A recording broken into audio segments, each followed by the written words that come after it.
ضرورت سے زیادہ مطالبات تسلیم کریں گے، نہ کسی کے سامنے جھکیں گے۔ ایرانی صدر مسعود پزشکیان کا امریکہ کو واضح پیغام۔ ایرانی صدر کا انقلاب ایران کی 47ویں سالگرہ کی تقریب سے خطاب، کہا جوہری ہتھیار حاصل کرنے کے خواہاں نہیں، قیام امن کے لیے ہمسایہ ممالک سے مذاکرات کر رہے ہیں۔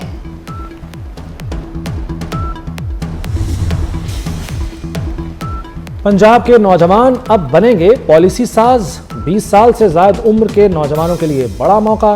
Talk to C M portal کا انقلابی آغاز، وزیر اعلیٰ مریم نواز سے براہ راست رابطہ ہوگا۔ نوجوان براہ راست حکومت کو تجاویز دیں گے، آئیڈیاز کے لیے انٹرفیس تیار۔ سینئر وزیر مریم اورنگزیب کی بریفنگ۔ پاکستان کے خلائی پروگرام میں ایک اور اہم پیش رفت، اسپاکو نے ملک کا دوسرا مقامی سیٹلائٹ EO2 کامیابی سے لانچ کر دیا۔ سیٹلائٹ قدرتی آفات کی صورتحال کو جانچنے اور اسٹریٹجک منصوبہ بندی میں معاون ثابت ہوگا، وسائل کے انتظام کے لیے اہم ڈیٹا بھی فراہم کرے گا۔